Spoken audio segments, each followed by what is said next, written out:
Assalamu alaikum warahmatullahi wabarakatuh. Sakiraɓe wondaɓe e fadaji Jaygol Pulaku TV, mi silminake dow moɗon. Mi hofni on kala ha gonɗon nder duniyaru fuu. Ɗum derɗirawo moɗon Adamu Haruna. Hande bo en lortake be tindinoje meɗen.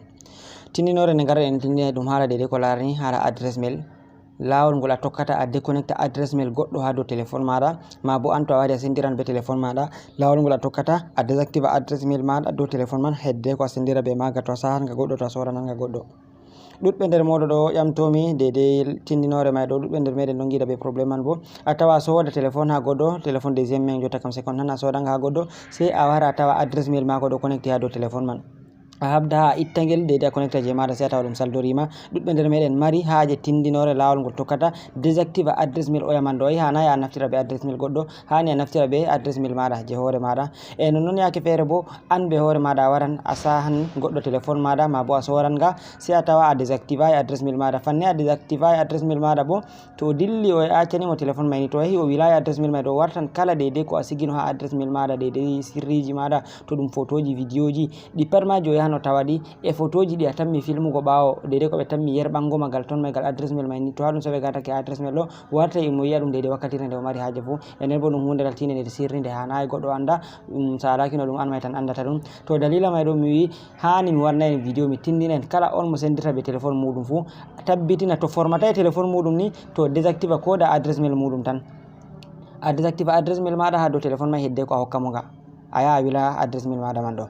E nonnon to an a sodi téléphone ha goɗɗo bo a tawi adress mail mako ɗo active ha dow téléphone man ɗo, hani an bo a désactive adress mail mako man, hedde a connecta je maɗa a fuɗɗa naftirgo be majum. Non may ɗo miya ɗum ɓuran. Mi andi ɗuɗɓe nder moɗon ɗon mari haaje dede tinnore may ɗo, ngam may ɗo mbatani am hakkilo diga arande vidéo may ɗo ha yahugo ragare heɓa pamon dede no ɗum warete. Amma Heddeko may ɗo miɗo toro dede kala ɓen ɓe abonayi fu tangijite warugo less ragal jungo moɗon nyamo ha bindi bodeji ɓe ɗo on gara on mema dow maji banni. Ɓawo to on memi dow maji on dari alama kungel fere wari banta alama lenguru, sai on mema dow magel banni. Ɓawo to on memi dow magel on dari ko garti han konta ton, sai gar on mema ngel dow, to ɗo on hokkata on dede kala nde min gerbi vidéo kesol fu on darangol be koyɗum. Nonnon tangijite warugo dede ha alama kolel like ɗo on gara on mema dow magel, to on memi dow magel on gi ngel garti amblé ɗo on hollata dede vidéo may ɗo ngol fottani on.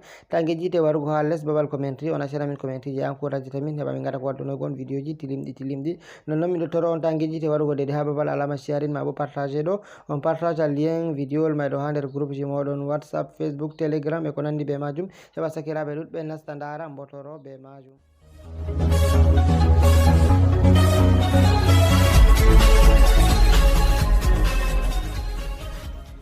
Arande man ni to en gari en mari haaje waɗugo ɗum ɗo, sai a nasta nder paramétre téléphone maɗa. Nda paramétre téléphone am ɗo mi tammi mo fu andi paramétre téléphone muɗum ma bo setting. Ɓawo to nasti nder paramétre téléphone maɗa sai a dirto less be hakkilo, sai to a wari nda haɗɗo ha ɓe windi alama compte, mi tammi on dari ha compte, sai a nasta dow majum banni. Ɓawo to nasti dow majum ɗum waddonete banni, a yiyan application ji maɗa fere fere. Heddeko may ɗo a yiyan dede adress mail ji dede connectuɗi dow téléphone maɗa. Jotta nda adress mail ji connectuɗi dow téléphone am, mi fotayi mi wanna on dede alama kuje boɗejum ɗo, sai on mbata hakkilo boɗɗum. Nda ɗo ni ɗum adress mail, nda ɗo ma ɗum adress mail e ko nandi be maje ɗo ɗum adress mail ji ɗi pat maji mi tammi on dari. To nda adress mail ɗo je mi waɗanta on alama on ngeta watta alama banta blé ɗo, to adress mail ɗo en gaɗu hangel on mi yiɗi mi désactive. To ɗum adress mail gotel on dow téléphone maɗa ma, adress mail gotel may tan tawata. To ɓuri gotel, to ɗi ɗiɗi ma a yiyan alama google ha kuje ɗo majum may, ngam may nda adress mail ji ɗi ko watta kanji 5 dow téléphone am ɗo. To en gaɗu nda adress mail ɗo je ɗo mi yiɗi kanjum mi yiɗi dede mi désactive ha téléphone am, sai a wara misalu to ɗum an yiɗi sora téléphone maɗa ma, a wara a désactive adress mail maɗa. To a sodu téléphone maɗa a tawi adress mail goɗɗo e dow ma, to a mari haaje a désactive ɗum ɗo man ni toujours a warata nasta, sai a wara cliquer dow adress mail man banni. Ɓawo to a cliquer dow majum a lari ɗum waddanima, to on dari nda ɗo ɓe windi supprimer les comptes, sai a supprima compte man. Mi tammi on dari fu mi fotayi mi didana on didol boɗol ɗo, sai on gata hakkilo boɗɗum dede mi tindintama ɗo. Nda ɗo ha nder bindi am blé ɗo, ha nder kuje am blé ɗo ɓe windi supprimer les comptes, sai cliquer dow supprimer les comptes may. A lari ko ɓe gaddani am, ɓe bindani am mi supprima compte may ɗo. Nda ɗum ɗo to mi clique dow bindi supprimer les comptes man ɗo ni, déjà diga ɗon compte may ɗo ɗon supprimoto. To ɗon lawol koygol ngol a tokkata a waɗa supprima dede kala compte je mata haaje supprimugo fu. Ko waɗi min mi yiɗa mi supprima compte may ɗo, mi waru tan ha mi wanna on tutorial mi holla on dede no ɗum warete. Ɗuɗɓe nder meɗen ɗon giɗa ɓe saɗirma majum bo ɗum hunde on hoyde seɗɗa, woɓɓe fere ko ɗo andi ɗum, woɓɓe fere bo anda ɗum. Ngam may ɗo kala on mo sendirta be téléphone muɗum fu habda wara désactive adress mail muɗum, wila ngel dow téléphone may, Heddeko saha ngel goɗɗo ko ma sora ngel. Enen noon to a sodi téléphone maɗa bo, to a sodi téléphone a tawi adress mail goɗɗo ɗon may ɗo, to acci adresse mail mako, to a connecti adresse mail maɗa non may ɗo ɗum wawa ɗum connecto ha warta oɗo hosa bayaniji maɗa goɗɗi. To ni ha a tawi adresse mail goɗɗo ha téléphone maɗa ko kabdata fu yawo wili ɗum to a anda adresse mail may ɗo. E non ta jaɓu an bo accu téléphone maɗa dilla a soranga ko a sahanga goɗɗo a acca adresse mail maɗa ɗo, ngam adresse mail kanjum woni ko ɗume fu ha téléphone. Mi tammi on pamaniyam sakiraɓe ɗon lawol koyngol to koton gaɗon gaɗa ɗum. Nda ha ɓe kolata alama mi supprima compte may ɗo woni ha mi wonta on alama, to a clique dow majum ni déjà diga ɗon a supprime compte may ɗo, ngam may to min mi wala haje de supprimugo compte may ɗo, mi waɗu tan ha mi holla on.